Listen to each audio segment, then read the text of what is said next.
बोलो विष्णु भगवान की जय, शंकर भगवान की जय। आइए हम सब पितृपक्ष में अपने पितरों के उद्धार के लिए हम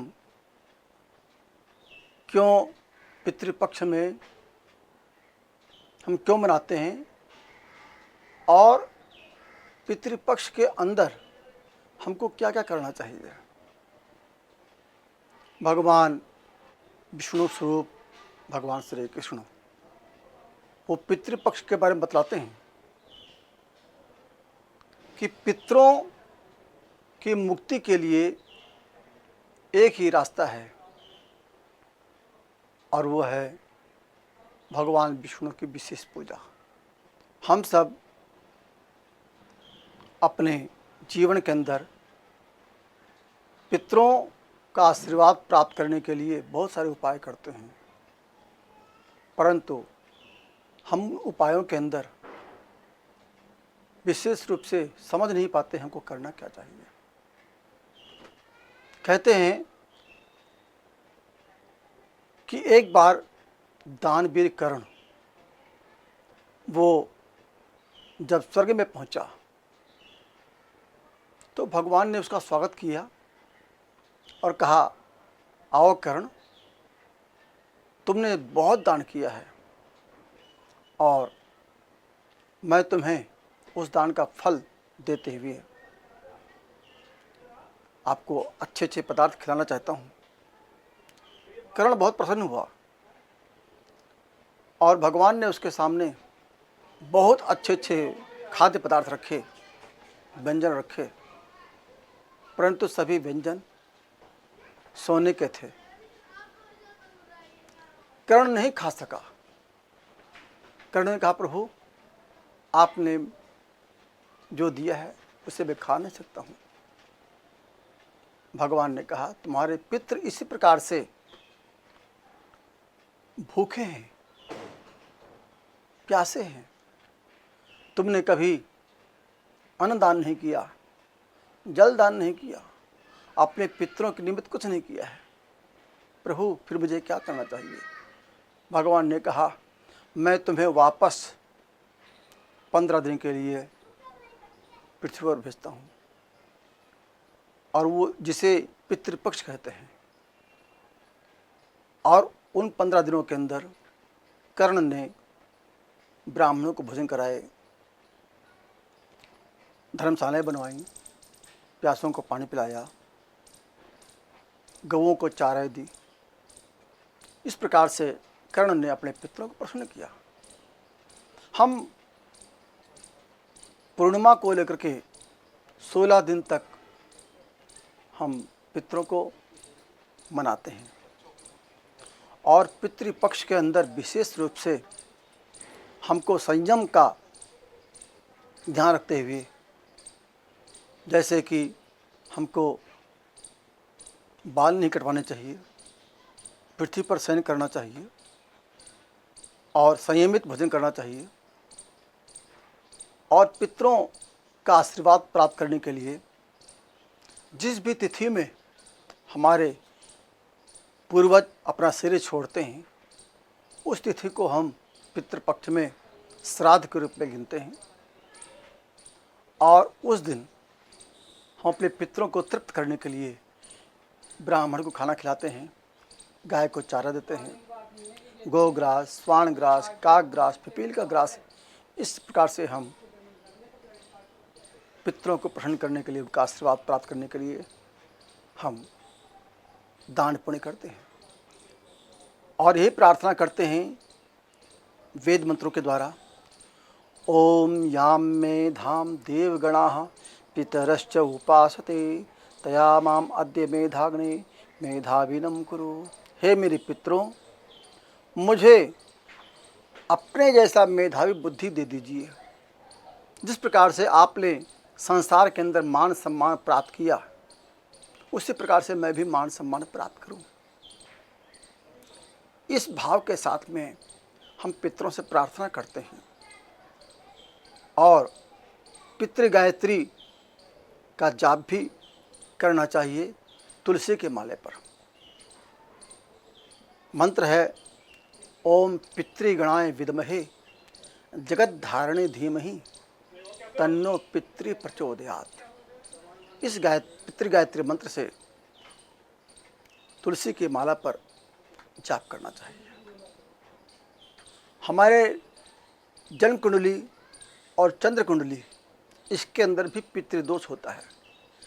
जब हमारे द्वारा अपने पितरों के प्रति कोई ऐसा कर्म हो जाता है जो हमारे पितृ प्रसन्न नहीं होते हैं, जैसे कि हम अपने माता पिता की बात नहीं मानते हैं, हम अनसुनी करते हैं, हम उनको भूख प्यास से पितरों को, अपने पूर्वजों को परेशान करते हैं, न उनको समय पर खाना देते हैं, न पानी देते हैं, न मान सम्मान देते हैं, तो किसी न किसी रूप में हमारी कुंडली के अंदर भी दिखता है पितृदोष।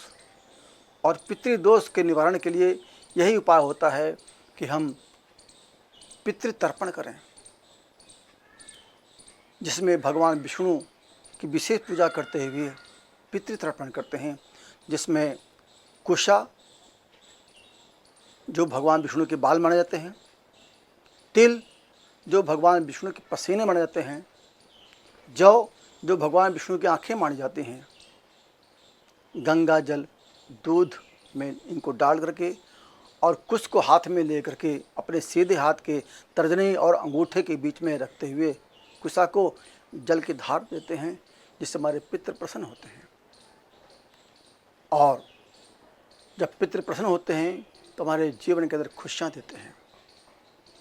पितृपक्ष के अंदर कभी भी सीताफल या काशी फल जिसे कहते हैं, उसको भोज पदार्थ में नहीं शामिल करना चाहिए, नहीं बनाना चाहिए।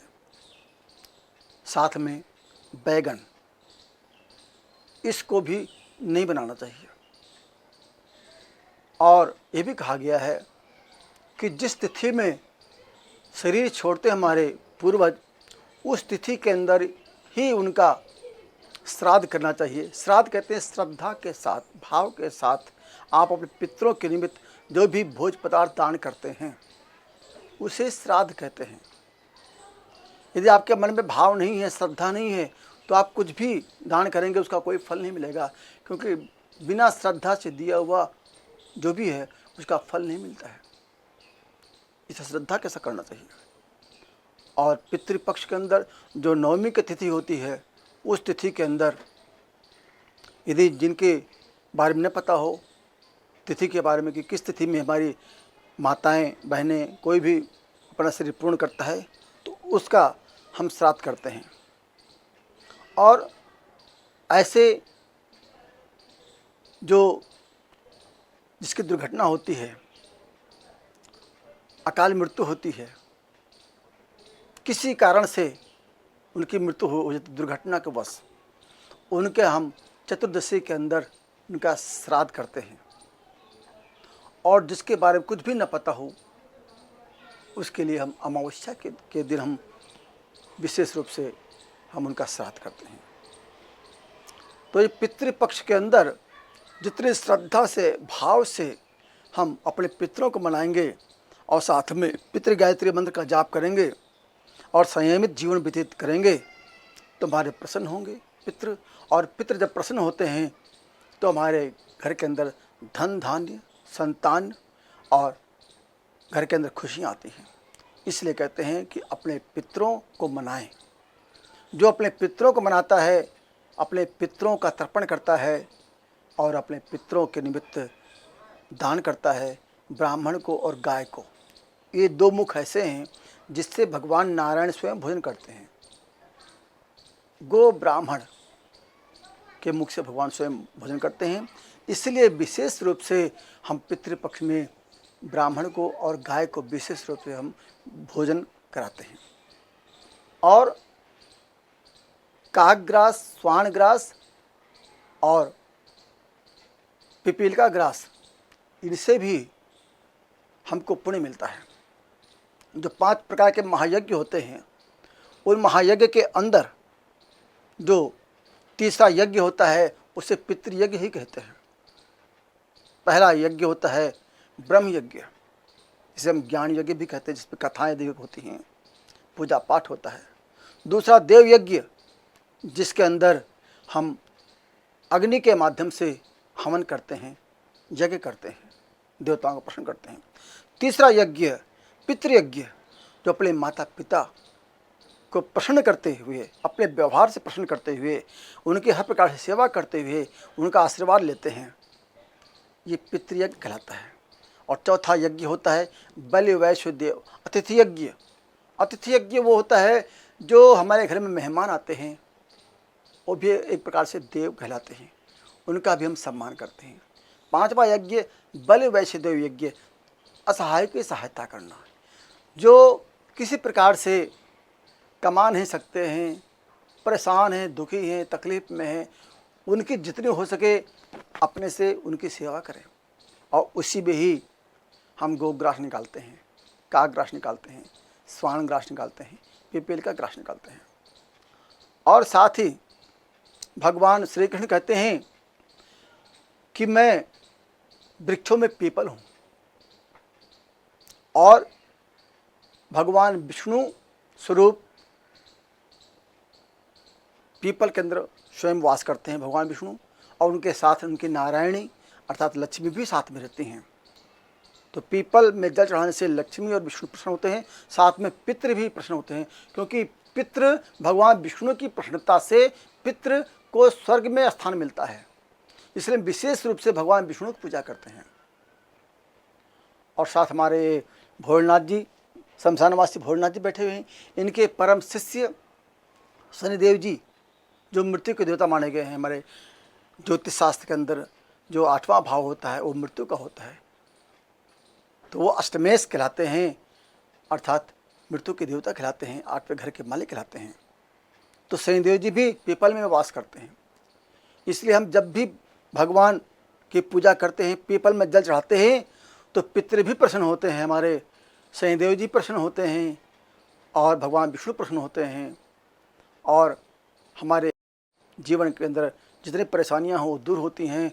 और वहाँ पर कोशिश करना चाहिए, प्रयास करना चाहिए, तेल का दीपक उसमें खास करके तिल डाल करके जलाना चाहिए शनिवार के दिन, तो हमारे पितृ विशेष प्रसन्न होते हैं। तो जितना हो सके हम सब इन 15 दिन के अंदर हम अपने पितरों को मनाएं, उनका सम्मान करें, और उनके मत्थे पर जब भी तिलक लगाएं, जो हमारे पूर्वज हैं उनके, तो इस तर्जनी उंगली से उनको टीका लगाते हैं, सफ़ेद चंदन और सफ़ेद माला पहनाते हैं सम्मान करने के लिए। सफ़ेद वस्तु का ज़्यादा इसमें सम्मान होता है, उपयोग करते हैं। तो हम सब अपने जीवन के अंदर यदि खुशी चाहते हैं, हर प्रकार से हमारे परिवार बढ़े, तो इन 15 दिन के अंदर जो पितृपक्ष में तिथियां आती हैं, उन तिथियों में अपने अपने पूर्वजों का पितृतर्पण करें, पितृपिंड दान करें, और जितना हो सके ब्रह्म भोजन करें, गोग्रास खिलाएं, कुत्ते को, गाय को, कौवे को, पिपीलिका को, सबको भोजन दें। और इस प्रकार से भगवान विष्णु ने कहा, हे कर्ण, यदि तुमने ऐसा किया तो तुम्हारे पितृ स्वर्ग में तुमको आशीर्वाद देंगे, और तुम्हारे जितने भी जीवन के अंदर जो भी तुम्हारी इच्छाएं हैं, सब इच्छाएं पूर्ण होती हैं। इस प्रकार से भगवान श्री कृष्ण ने पितरों के बारे में बताया कि किस प्रकार से पितृ प्रसन्न होते हैं, और हमारे पितृ प्रसन्न हो करके हमारे को, जो जैसा मैंने भी प्रार्थना किया मंत्र में, याम में धाम देवगणा पितरश्च उपासते तया माम अद्य मेधाग्न मेधावेन कुरु। जिस प्रकार से उन्होंने मान सम्मान यश प्राप्त किया, संसार के अंदर नाम कमाया, उसी प्रकार से उनके आशीर्वाद स्वरूप हमारे जीवन में भी खुशियाँ आएँ, यश मिले, मान सम्मान मिले, मेधा बुद्धि मिले, जिससे हम इस संसार के अंदर रहते हुए अपने पूर्वजों के, अपने पितरों के नाम को रोशन कर सके। इस कामना के साथ हम सब प्रार्थना करते हैं उस परमपिता परमेश्वर भगवान विष्णु से, भोलेनाथ जी से, कि हम सबको शक्ति दो, जिससे हम अपने पितरों के अनुसार अपने जीवन को यापन कर सकें। बोलो विष्णु भगवान की जय।